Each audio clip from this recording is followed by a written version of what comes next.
of the Invisible Man, which actually doesn't really fit Andrew. I imagine he's pretty darn visible. I think sympathy is a bit of a strong word, but I just think what is going to come now of just continually bashing? I mean, he's lost everything, his titles. He hasn't lost everything, but you said it a few times. He's living in absolute luxury at the King's expense. Now, I'm not saying what the King does with his money is a matter for him and also us, but kind of him. So if he wants to support his brother, then that's up to him, I guess. But it's not fair to say he's lost everything. He's very comfortable. But what is sorry, Steve, go on. No, I was going to say, the status he's dropped down to, everyone's saying he's lost everything. He's still better than our lives. He no longer is a prince and doesn't get a free house. That's true of everyone. He does get a free house. He does get a free house. The King's basically funding his lifestyle. Well, yeah, anyone get a free house from the brother, but getting a free house just because of your status, none of us have that. So it's not that hard, is it? We all struggle on somehow. Well, I just think money doesn't. You can have all the money in the world and still be depressed or wanting to maybe. Okay, but that's something. But look, I think he, as you said, he has sort of brought this upon himself. It doesn't mean that I think that he should be, sort of pelted with eggs in the street or anything, or put in the stocks.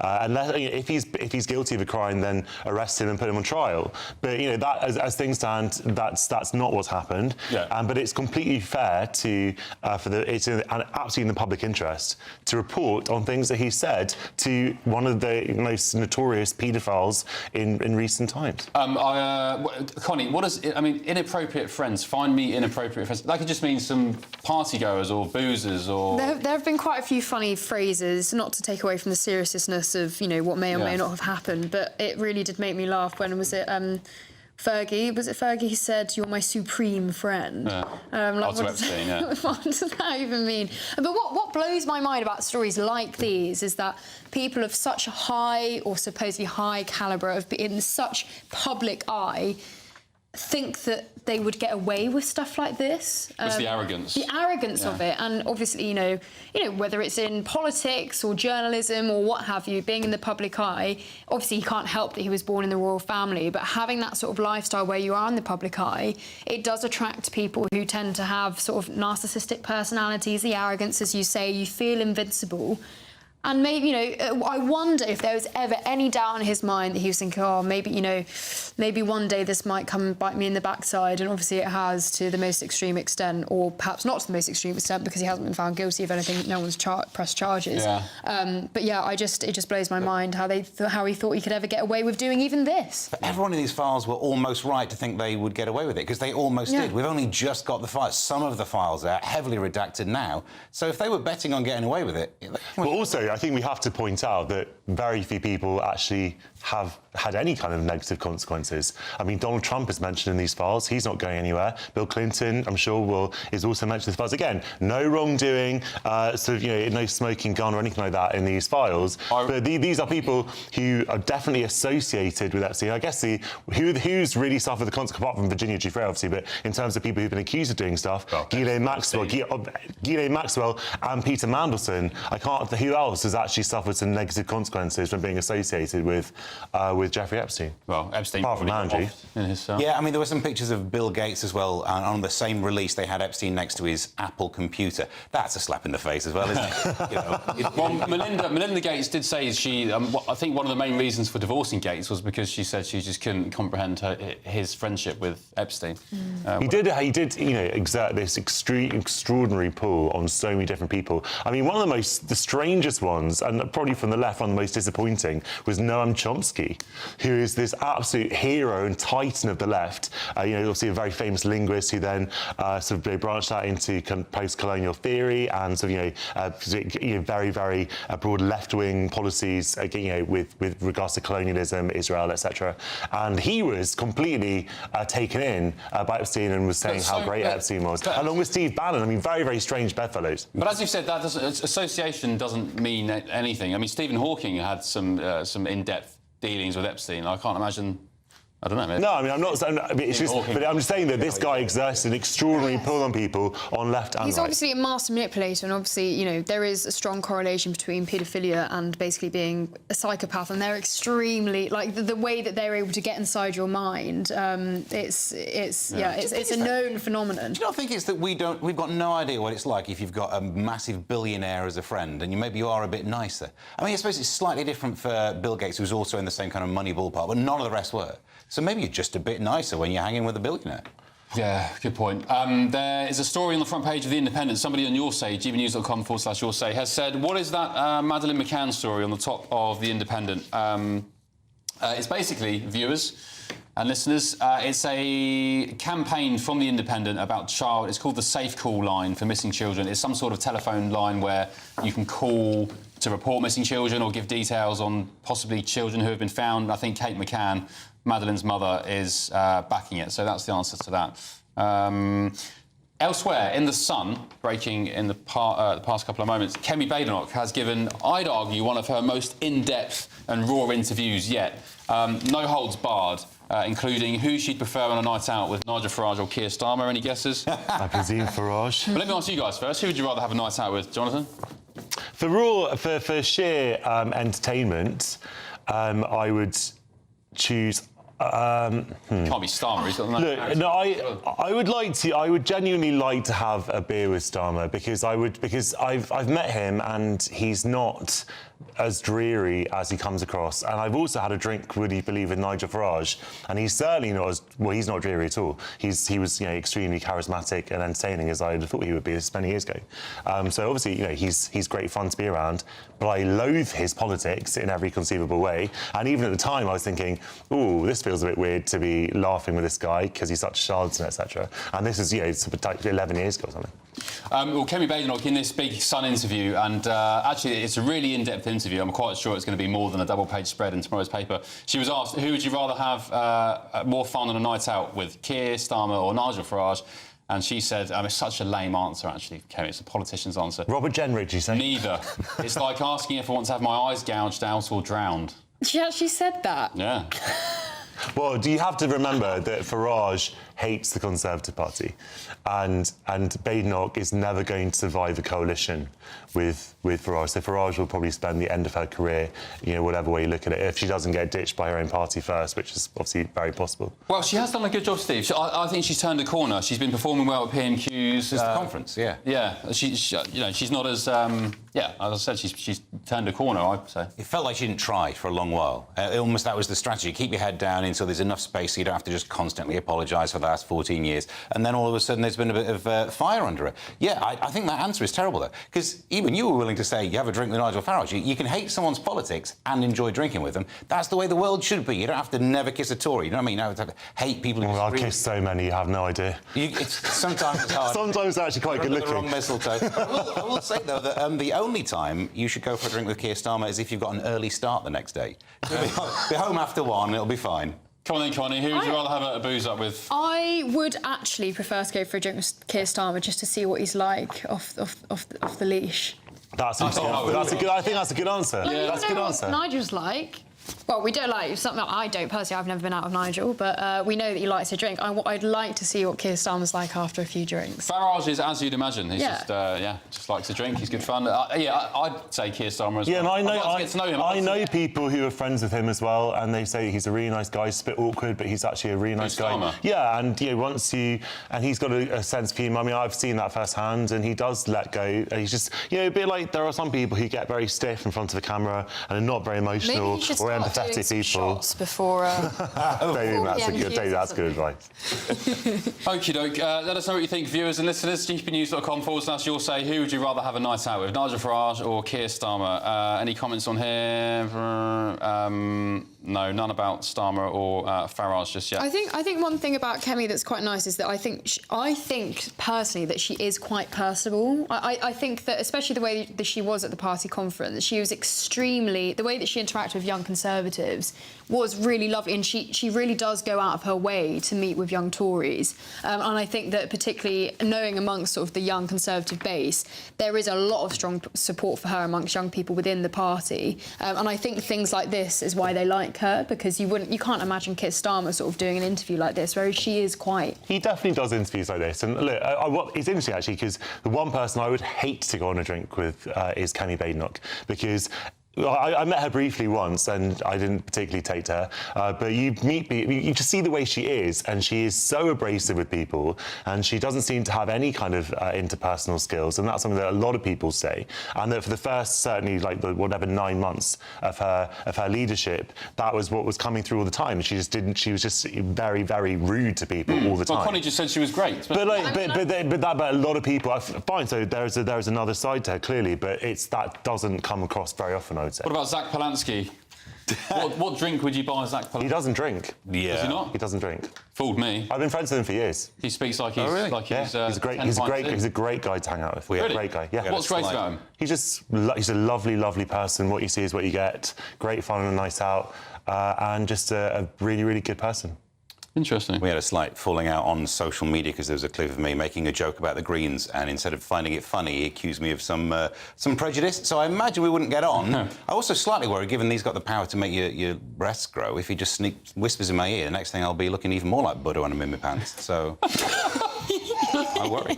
Right, this Sun interview with Kemi, she was asked about Rachel Reeves crying in Parliament, and just to give you a flavour of the interview, she says, whilst Kemi admits she did have some sympathy for Rachel Reeves on a human level, she said, and I quote, "Talking about crying at work was almost as weird for me. Like, come on, come to work and do your job. Why are you there if you don't like the job? Leave." That's the sort of attitude I have. I'm not a big crier. I have very thick skin. There's no time for crying. Which kind of alludes to what you were saying, Jonathan. Not much kind of... No time for crying. I mean, come on. I mean, that's what kind of... Why would you want a leader of a party? Like, surely that is, like, the sort of leader that you would want. But actually... And I'm not. This isn't a gender thing, by the way. I think that people actually do want leaders who can connect emotionally and can show emotion and can empathise. Sure, I'm not. And there are different standards for women in public life, completely. But saying there's no time for crying, it almost sounds like it's like a cliche. So like lunch is for wimps or something. It's just like, come on, who's buying this? You can be a human being and still be strong. Well, that's what Kemi said. Kemi said something about lunch, didn't she? Yes, she actually did. Yeah, but also that's like the 80s cliche about lunch. Yeah. She said, "I have a sandwich." Like, what did she say? She said, "I have a sandwich." Yeah, something like that. Anyway, some silly comment. Well, I think Kemi's turned the corner in recent months. She's gone from I think it's gone. The Tories' approval ratings maybe gone up 1%, mate. I don't think they're going to be winning the next election. Oh, I was just trying to not be accused of being Reform TV for once. But coming up in just a moment, it's the story that is dominating the front pages.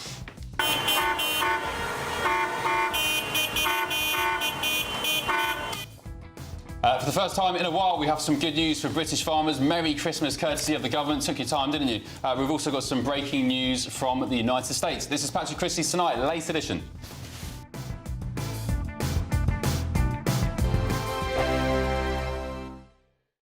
Westminster's full of talk, but out here, it's the real world.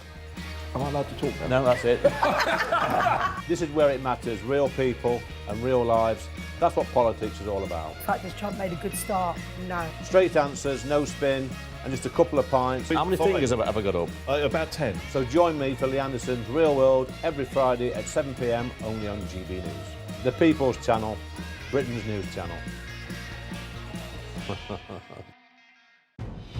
Good afternoon, Britain. Weekdays from midday. True Grinch fashion, one neighbour has written a bar humbug letter to a festive father-to-be, outraged by what he calls Dave Goodlin's cheap and tacky Christmas display outside his house. I mean, there is no such thing as cheap and tacky Christmas today. Christmas is cheap and tacky. Dave accidentally, it happens, come on, brought a 20-foot inflatable Santa, believing it was just 4 foot tall, and inflated it outside his house. Well, the neighbour's fury and Dave's giant Santa have now gone viral, and he's been left with little choice but to deflate the big man himself. Or looking at that picture, went and brought a snowman that matched. Any case, we don't know. So joining us now is the man himself, Dave Goodings. Dave, you must be a bit deflated by this story. Hello, good afternoon, guys. Yes, very deflated, because last weekend, the Sunday just gone, we decided to put up our Christmas decorations. You've got the tree behind me, and then outside the front, we've got 2 giant Christmas inflatables, one being a giant snowman and the other a Father Christmas. So people have complained. Grinches have complained about this. It's just the one complaint letter that we've had through the post. So we put them up on the Sunday, on the weekend just gone. And then I got home from work on Monday to an envelope that had been posted through the door. There's, no writing on the envelope, which I thought was a little bit weird. I opened it up and lo and behold, in the envelope was this long letter, all in capital letters. I couldn't believe it, what I was reading. And at first my heart sunk because I'm not the kind of person at all. I hate upsetting anyone. I hate any confrontation, stuff like that. But for me, I was reading it and I was like, oh, have I upset someone? But then after reading it a couple of times, it's so silly. It's a time of year where you can let your hair down, have a little bit of fun at Christmas. GB News, the People's Channel. You want to know what's really going on in the corridors of power? Labour don't know what to do with you half the time, and that makes you quite lethal in the chamber. Get behind the headlines with Chopper's Political Podcast. Join me, Christopher Hope, as I sit down with the great and the good of British politics. We'll see where this ruling takes us. These are the stories shaping our nation. Chopper's Political Podcast, available now on all platforms. Listen in and stay ahead.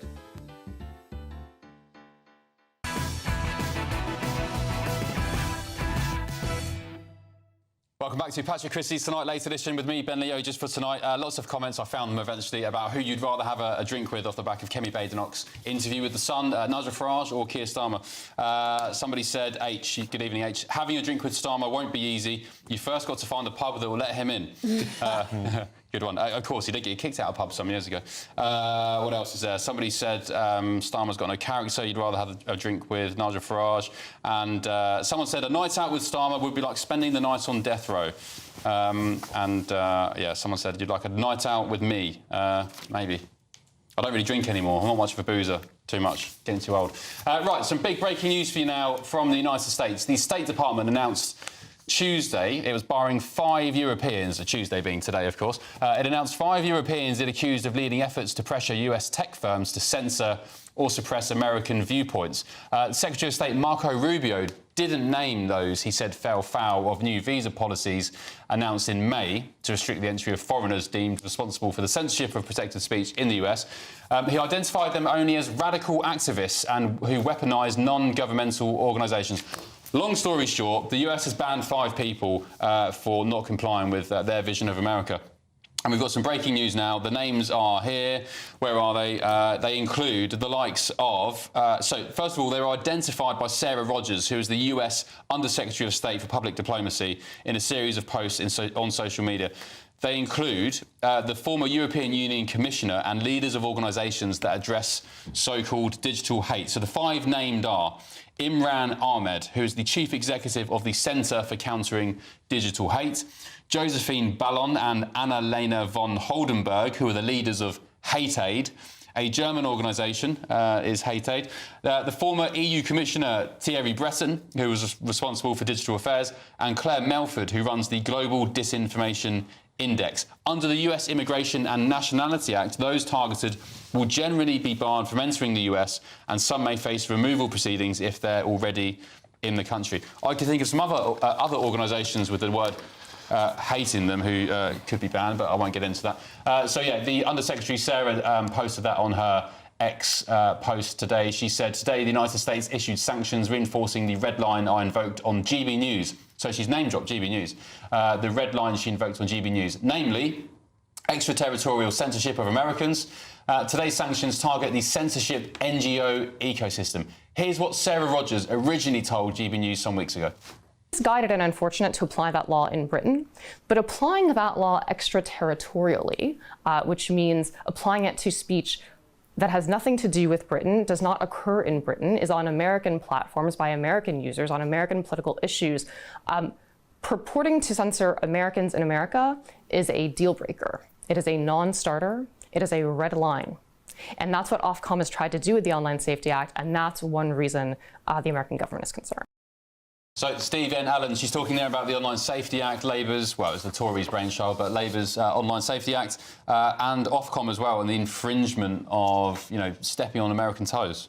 Yeah, it still feels like no one's really caught up with what the internet is and how this will... you can't police it in that way. The internet is just one big thing across the world. So if you try and bring in a rule in one country, you either need to have some sort of Chinese system where you can then ban certain things from the UK's... Yes, please. Govern me harder, Daddy. Oh, that's... more people who want an eye whether you have to say. Or you just have to realise that the only way that it can work as an ecosystem is just to have free speech on it, the internet. Otherwise, you're going to have this bizarre system where you think you can control another country's internet or try and have that as a secondary effect, which, of course, they won't want, and then you end up with this. So, yeah, I think it's unworkable until they just relax and just enjoy the internet. Just chill out. Relax and enjoy the internet. Enjoy the World Wide Web. Fantastic. Yeah, Connie, this actually exposes, as Sarah Rogers said there in her X post today, this exposes the NGO scam, and I think NGOs are going to become a big thing in the coming years.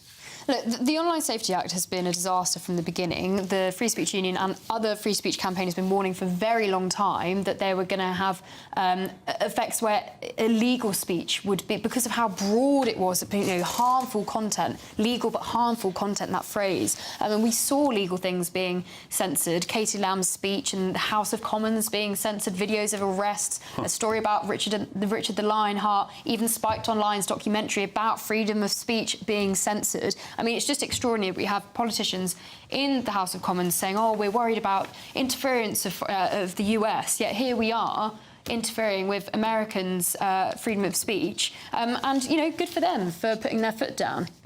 Jonathan, another great thing this Trump administration's done.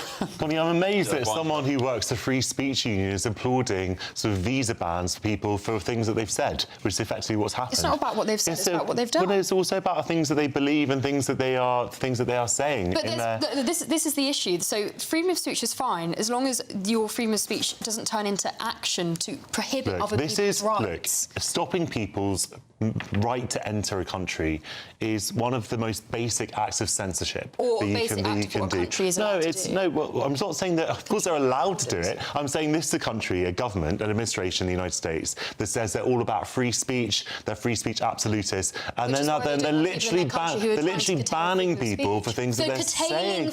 I'm sorry, but it's like you can tolerate. I tolerate people. I tolerate intolerant people because that's what tolerance is. Yeah, but if you tolerate too much, just own it. They can. I'm saying they can do whatever they like. They should own it, though. Can I just jump in and help? Tolerating intolerant people is a passive act, whereas saying people have the right to control other people's rights, they are actively controlling rights. And look, the other thing to say about this is that Thierry Breton, for example, this is a really serious thing. I mean, he was, I think he had a meeting with Elon Musk a year or two ago when he was EU commissioner responsible for. Well, fine, but this is not about trying to curb the freedom of speech in the United States. It's about how it is applied in Europe, in the EU, because obviously a lot of these tech companies are based in the United States, obviously, but they go far beyond the United States. The United States is responsible for what happens inside the US, and the EU is responsible for what happens in the EU. There has to be a way of squaring that. So saying that you're banning some guy from coming to the United States, what does that possibly Is it not the equivalent of just blocking somebody on X? People say,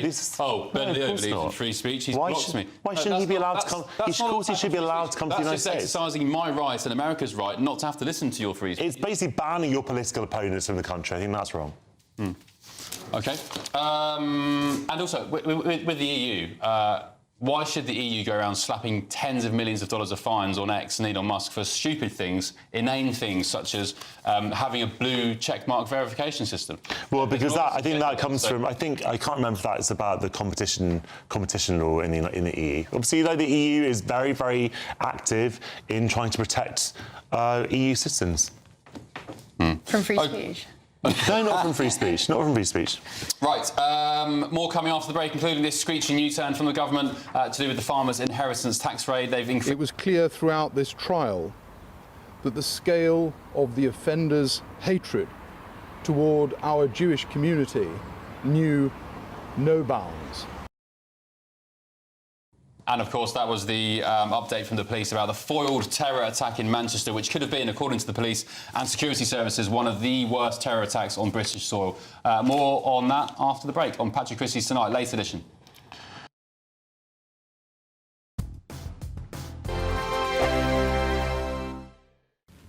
Hi there and welcome to the latest update from the Met Office for GB News. It is dry, finally, for much of the UK, but increasingly windy during the next 24 hours, and that wind coming from the east It's going to make it feel cold. That's the main idea for Christmas Eve and Christmas Day. Cold easterly winds, particularly for the southern half of the UK where the isobars are more tightly packed together. The easterlies at the moment bringing cloud cover, but the cloud tending to lift and break a bit more overnight as drier air filters in from the east, and as a result a few breaks in the cloud across eastern and central parts of the UK, more especially Scotland, where we will see a touch of frost in places because of those clearer skies and lighter winds for Christmas Eve morning. But that's where the best of the sunshine will be first thing across much of Scotland. A brighter and drier start compared to the last few mornings. For virtually everyone, it is a dry start to the day, and Northern Ireland looking a bit brighter as well, some patchy cloud remaining.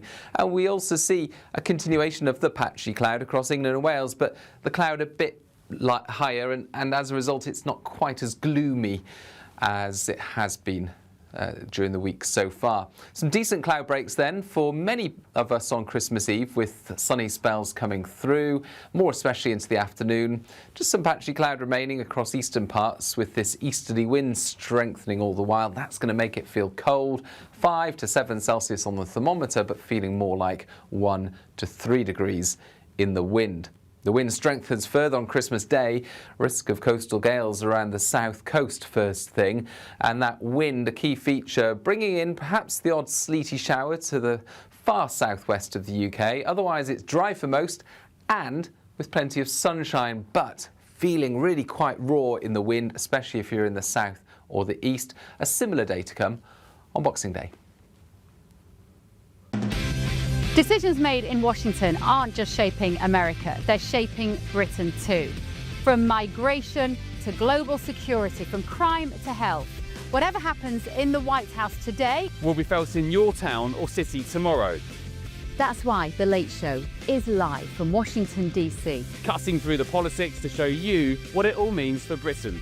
The Late Show live every night at midnight. Only on GB News, Britain's news channel.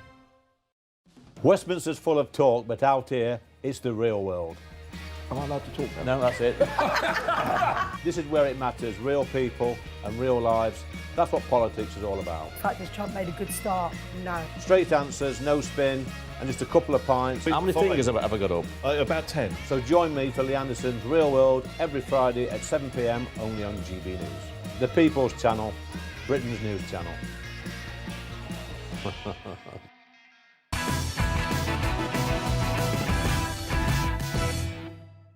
Welcome back to Patrick Christys tonight, late edition with me, Ben Leo. Let's take a look at one of the front pages. I mean, they all carry the same story pretty much. The farmers, the screeching handbrake turn, Connie, from the government on the inheritance tax rate. £1 million threshold boosted to £2.5 million. Job done, is that enough? Well, not according to farmers. Of course, they want to get rid of it entirely, some of them. And obviously, someone was saying to me earlier that, you know, even 2.5 million isn't very hard to reach that threshold when you think not just about the land, but all of the assets you have, including tractors, all of the farming equipment that you need. A combine harvester, exactly, 750k. Exactly, so it's not hard to get to that point.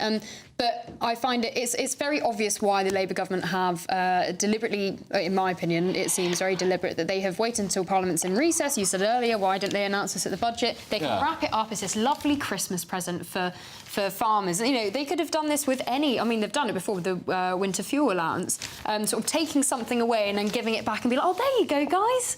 Yeah. We're doing something so marvellous for you, and trying to pretend that they didn't take it away in the first place. Yeah, surely they've not spun it as a PR Christmas present. What has happened between the budget and now for them to do this?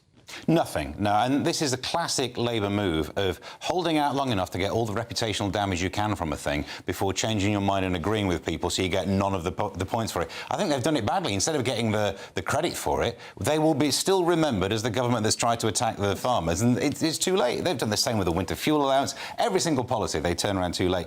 And if your original premise is correct, the idea that there are people using this system to get around inheritance tax, so in theory, you should not have any problem with any farmers. It's the fake farmers doing it. Then your diagnosis and your solution is wrong, because all they've done is increase the number. So in theory, it's just meaning that there's still a way to get around the system. If you think the problem is the fake farmers, bring in some sort of legislation which means you can't do that. Can I just ask a question, though? Because I like to pretend I'm clever. I don't understand this. Why don't you just make your farm a limited company, put your kids on members of the board, so when you die, there's no tax to pay? But the fact they've not done that means there must be a thing. But that feels like the solution, doesn't it? Yeah, that's an interesting point. Also, it sounds... I mean, I've never laundered money, so I don't know. But if you're going to try and avoid tax or launder money, I think there's easier ways than buying acres and acres of farmland. I mean, wine and art's meant to be an easier option. It's not laundering money. Sorry, it's the wrong term of phrase. It's not illegal to avoiding but look, I think that there is a basic principle that everyone else has to pay inheritance tax after either 325k or 500k. That's what we should talk about. I think you can pull that to £1 million if you're a couple in some cases. And it was unfair that there was one sector of society that was exempt. And so the government said, well, we're going to make it that you have to pay, and it's going to be still more than ordinary people have to pay. And I said at the time, maybe the figure could have been a bit higher, but the principle was basically fair, that, there's no reason why farmers should be exempt from something that everyone else has to do. And there were some people who were getting around it sort of by buying this agricultural land. They weren't actually intending to farm as a way of just passing that wealth on to their kids without any. Can we talk about the wider issue of inheritance tax, Connie? I want it abolished. I think it's the most disgusting thing a government can do. It does feel contrary to my to the principles that I feel are important. That everyone works. Most good people, I'd say, work in order to give their children a better life that they had, and to therefore then have any of it taken away. I understand that it's not fair. People are getting a head start, but is that not exactly what improving? Trying to increase wealth eventually get. And even if you don't have much to inherit, there are still safety nets, and eventually, I'm very proud of the fact that the couple of generations before me were extremely working class. I mean, my nan didn't have an inside toilet. They had to go out across the garden to get into the toilet. And now my parents, and I was extremely lucky and very grateful, not ashamed to say, that my parents invested in my education. And that was unthinkable a few generations ago. I'm very proud that was the case, and I hope that I can give my children an even better life that I've had. So, yeah, it does feel very contrary to sort of what we're meant to be doing in terms of improving as a society, getting more wealthy and handing that down to your children. Otherwise, great point. Otherwise, what's the point of all this? What is the point? If you're not going to be able to leave money, assets, or an estate, you can leave it. It's just taxed. Yeah, well, nearly half is swiped by the legalised mafia government. But only over a certain mafia, Ben, I haven't said. Sorry, they are a legalised government. I'm not just talking about the Labour government. Governments of all colours and shades all across the world, they are legalised mafias. They behave as they... So we shouldn't have public service investment then, because that's just a mafia, that's a cartel, is it? Well, governments need money, and I can understand why people get upset about inheritance tax. Of course you want to leave something for your kids, but as you yourself pointed out, there are people who get huge head starts in life, and obviously I come from a very comfortable background as well, and I'm very grateful for it. And obviously I'm not looking forward to paying inheritance tax if I'm lucky enough to get inheritance or etc. But I also accept that it is a way to sort of rebalance things a bit, and there is double taxation that takes place in all kinds of ways. Every time you go to a shop, it's double taxation because you're paying VAT on something that you're buying, and you've earned money on that and paid tax on it. And so I don't think that we should have 100% inheritance tax or anything like my friend Lewis Goodall was proposing. I certainly think that there should be you should be allowed to keep the majority of the wealth that people pass down to you, but there should just be a little bit of a rebalancing within that. I think that's about right. And the boundary has to increase. That's where it becomes painful, when houses suddenly go from being worth 80 grand to a million, and yet you keep the same boundary. No, it's fiscal drag.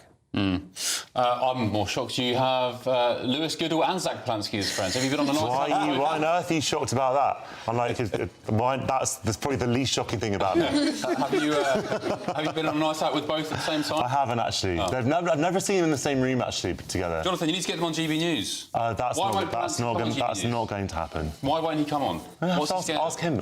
Well, I have on Twitter. I had Yeah, I bet he absolutely loves you, yeah. Well, as you said, you said tonight, you don't have to agree with someone's politics to think they're a good person. I'm sure Zach Plansky's, as most people on the left, they mean well and they've got good intentions. I just don't agree with them politically. Yeah. So why wouldn't... I wish I could say the same for the people on the right. Only joking. I don't know, Ben. People. Do me a favour and text. I'm not going to. I'm not. Of course I have, and of course I'm not going to. I'm not going to ask him. No, I'm not going to text him. Get him on down the line now. We've got 20 minutes left of the show. I'm not going to. What is his Dame Edna? Just phone him up. No, I'm not going to do that. He's very, very capable. He knows what he's doing. If he doesn't want to come on GBNews, that's massive. I'm sure Zach Polanski is a great. I'm channeling all of his policies on this show as it is. I think you don't need him. Legalising crack and heroin, printing money, decriminalising drugs is an excellent policy. Yes. Right. Yeah. Sounds like a good idea. Right. More coming up after the break, including Greta Thunberg has been arrested for accused of supporting Palestine action. More on that in just a sec.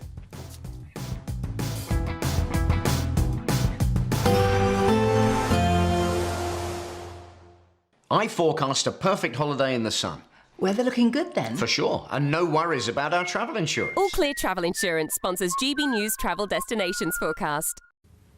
Hello. Large parts of the Mediterranean looking pretty wet through the Christmas period. Some heavy showers around, some snow over the Alps, and for Madeira also a brisk northerly wind bringing a chill and a fair few showers. Wet weather across Morocco and for the Balearics, and heavy rain for Italy, especially in the north. Some big downpours too for Croatia and down into Greece, although much of the Greek islands will be dry and sunny. We'll continue to see sunny skies in Santorini through the rest of the week. All Clear Travel Insurance sponsors GBNews Travel Destinations Forecast. In the GB newsroom, we bring you the news as it happens. With our team of dedicated journalists across the UK, we're ready to keep you up to date with what's happening every half an hour, every single day. Bulletins here on GB News, the People's Channel, Britain's news channel. Westminster's full of talk, but out here, it's the real world. Am I allowed to talk now? No, that's it. This is where it matters, real people and real lives.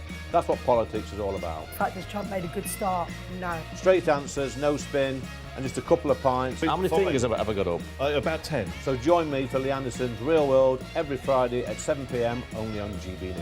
The People's Channel, Britain's news channel. You want to know what's really going on in the corridors of power? Labour don't know what to do with you half the time, and that makes you quite lethal in the chamber. Get behind the headlines with Chopper's political podcast. Join me, Christopher Hope, as I sit down with the great and the good of British politics. We'll see where this ruling takes us. These are the stories shaping our nation. Chopper's political podcast, available now on all platforms. Listen in and stay ahead. Decisions made in Washington aren't just shaping America, they're shaping Britain too. From migration to global security, from crime to health. Whatever happens in the White House today will be felt in your town or city tomorrow. That's why The Late Show is live from Washington, D.C. Cutting through the politics to show you what it all means for Britain. The Late Show live every night at midnight. Only on GB News, Britain's news channel. Hi, I'm Michelle Dewberry, and my show is your opportunity to cut through all the noise and dive in headfirst to some robust debates. Ideas clash. Situation, no, isn't it? Because you're deliberately avoiding my point. Nothing's held back. And if you think this is the end of it, wait for more. And we do not shy away from the difficult stuff. Sometimes I want to shake people and say, if only you understood. So join me on Jubes & Co. weeknights at 6 p.m, only on GB News, Britain's news channel. This Christmas, we're inviting you to join the GB News family for an occasion filled with joy. A chance to come together and lift our voices and celebrate what truly brings us closer at this time of year. So whether you're with friends or family or simply in the spirits of the season, we would love to share this special night of carols with you. Carols by candlelight, tomorrow at 8 o'clock, only on GB News, the People's Channel, Britain's news channel.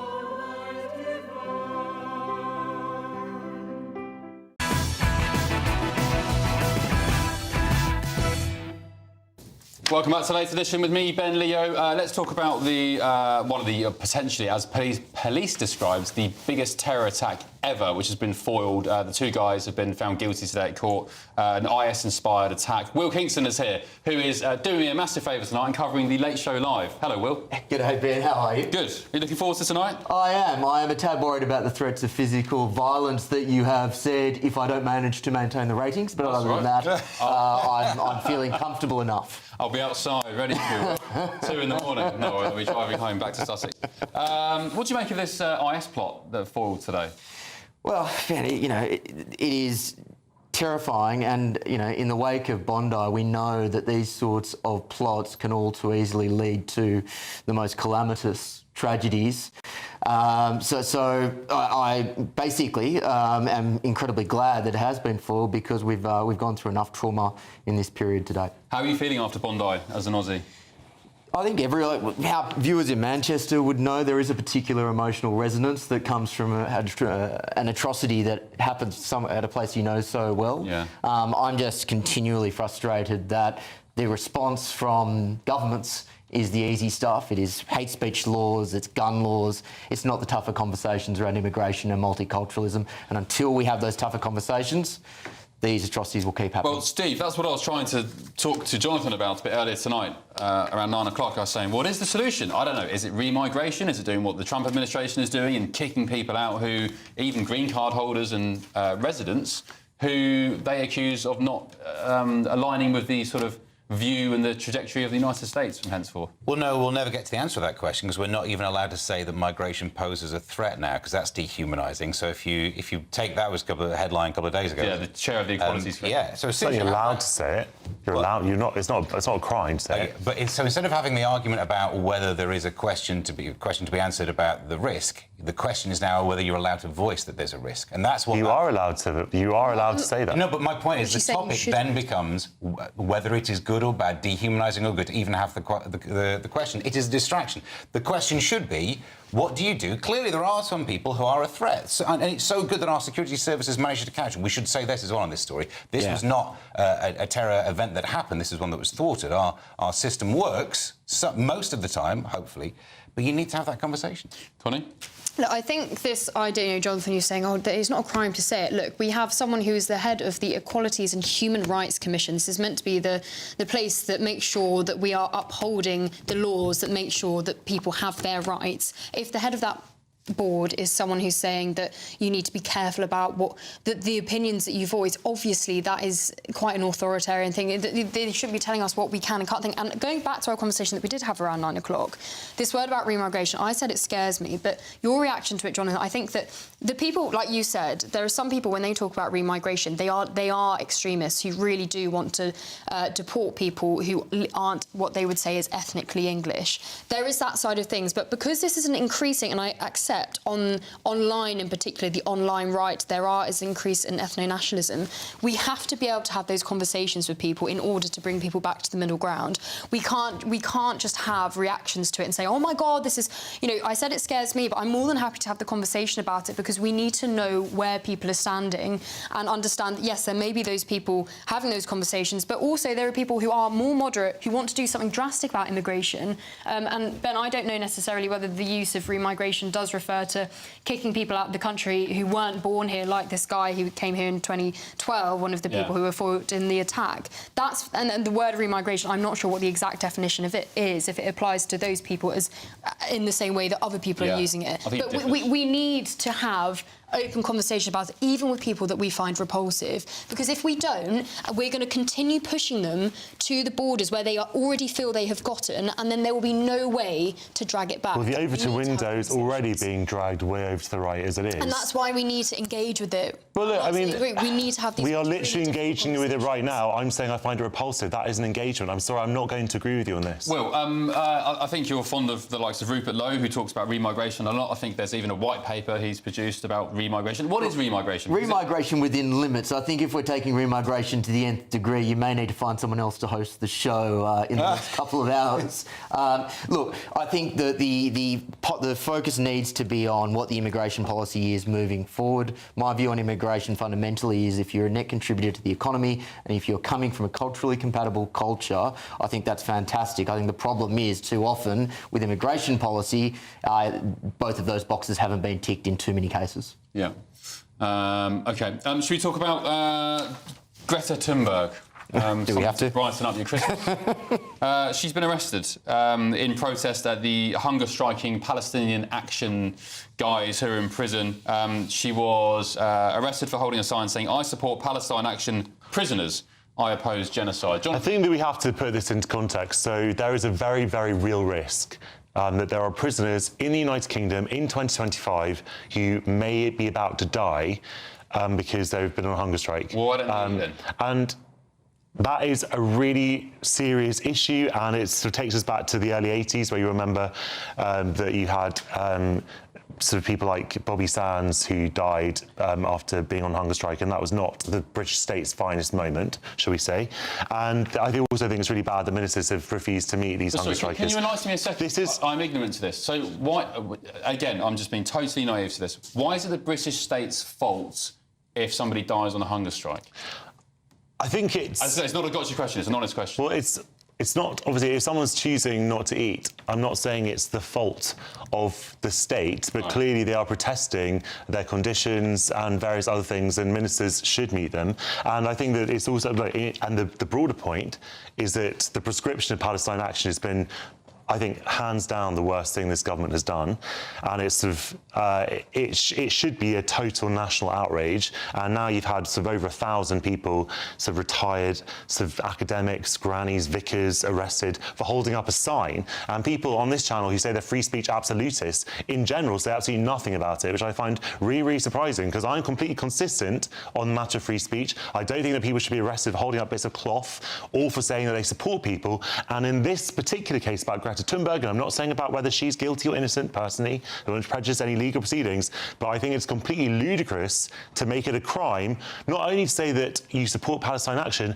but to say that you support Palestine Action prisoners. People are not prescribed organisations. You can say that you support individuals. It might make you a bad person if you're like, I support that rapist or I support that burglar, but I don't think it should be a crime to say that. Steve, is the government prescribing Palestine Action as a terrorist group? Is that one of the maddest things they've done? I think they absolutely messed it up, because we were told by Vet Cooper that there's information that we don't have access to, and that's the reason why it's right to prescribe them. Well, then you have to presume that any of the grannies out on the protest also aren't aware of this secret information that we've not been told. So to arrest people then seemed wrong. And I know the law is that if you're supporting a prescribed organisation, you should be arrested, but you should be arrested for shoplifting, and they managed to not do that. So they could have managed to do this without then having to go out and arrest all these grannies. And they're much keener to arrest those people than the shoplifters, by the way, and that's another thing that annoys people. You never see the police refusing to arrest those people while they're out not arresting people who are actually committing crimes. Right, so let's have one last whiz through the papers, then I'll ask Will what's coming up on the Late Show Live. The Telegraph, find me inappropriate friends. No, not me, that's the words of the once was Prince Andrew in these new Epstein documents. Guardian, Andrew faces new pressure after Epstein files reveal girls' emails. The Independent goes with the farmers. Farmers cheer as Starmer U-turns on tractor tax raid. The Mail, Starmer's humiliating U-turn on farm tax. The Express, the fight goes on to completely scrap farm aid. The Eye, Andrew, fun girls and inappropriate friends. Epstein files reveal new email exchanges. The Mirror, find me some friends. And The Sun, find girls for Andrew. The Times, farmers win, tax climb down.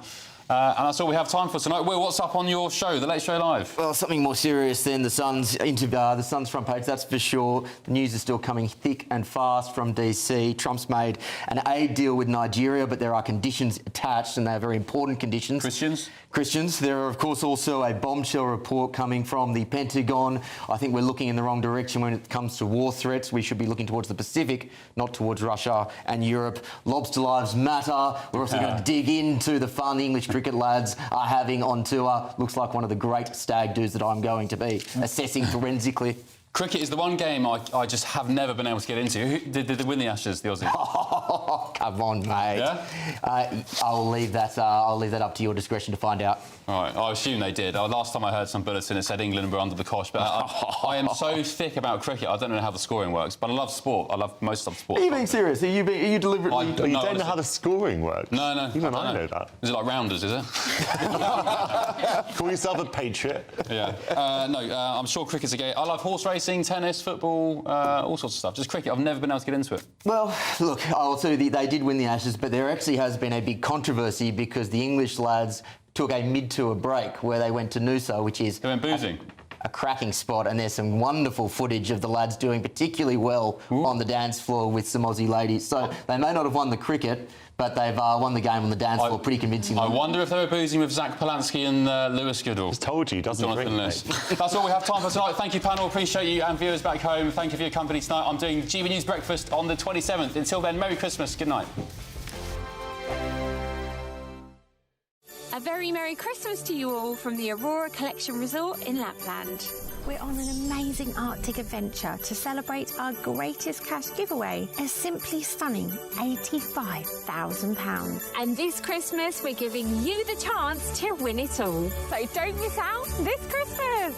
For another chance to win £85,000 cash, text cash to 63225. One entry costs £2.50 plus one standard network rate message. Or text bonus to 63225. 5 entries cost £5 plus one standard network rate message. Go to gbnews.com/win. Entries start at £2.50. Call 0903 686 3232. Calls cost £2.50 plus your network access charge. Or post your name and number to GB18 PO Box 8690 Derby DE1 9TT. UK only. Entrance must be 18 or over. Lines close at 4 p.m. on the 30th of January. Please check the closing time if listening or watching on demand. Good luck.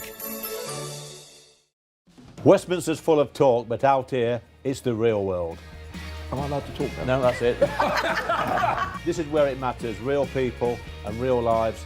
That's what politics is all about. The fact that Trump made a good start, no. Straight answers, no spin, and just a couple of pints. How many fingers have I got up? About 10. So join me for Lee Anderson's Real World every Friday at 7 p.m. only on GB News. The People's Channel, Britain's news channel. You want to know what's really going on in the corridors of power? Labour don't know what to do with you half the time, and that makes you quite lethal in the chamber. Get behind the headlines with Chopper's political podcast. Join me, Christopher Hope, as I sit down with the great and the good of British politics. We'll see where this ruling takes us. These are the stories shaping our nation. Chopper's political podcast, available now on all platforms. Listen in and stay ahead. Decisions made in Washington aren't just shaping America, they're shaping Britain too. From migration to global security, from crime to health. Whatever happens in the White House today will be felt in your town or city tomorrow.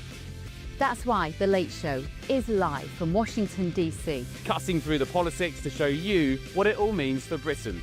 The Late Show live every night at midnight. Only on GB News, Britain's news channel. From the school run to the home run, watch a new show for all of Britain. So he can say whatever he wants. A straight talking show where all voices are heard. And, you know, when are we going to stop talking about smashing the gangs and actually do it? With the stories that matter from every part of our country. There's a bit of a crash landing there for your Chancellor. Bold, fearless and standing up for you. That's me, Martin Daubney, 3 p.m. till 6 p.m. weekdays here only on GB News. The People's Channel, Britain's news channel.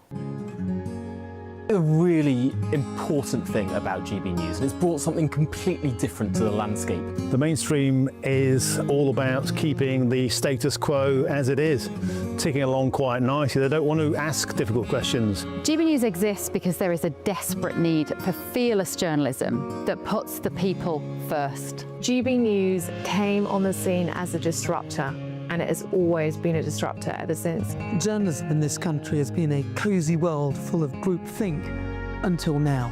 Well, the reality is that most British journalists are afraid. That's not GB News. Journalism is journalism at the end of the day, and we're not here to serve any masters.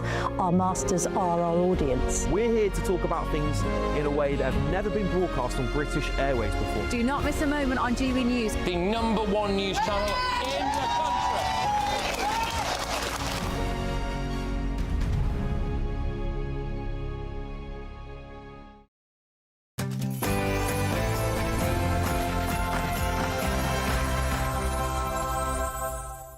Hello and welcome to The Late Show live from wherever you are watching around the world. Tonight on the show, Christianity is facing an existential threat in Nigeria. Thousands and thousands of Christians are being killed. yes, President Trump hands Nigeria a massive £1.6 billion health package in return for protecting Christians. Why does Keir Starmer not seem to care? Also tonight, We have nothing to do with Epstein, the Democrats do. All of his friends were Democrats.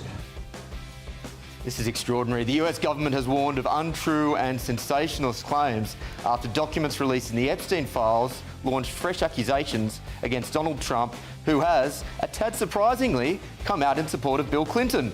And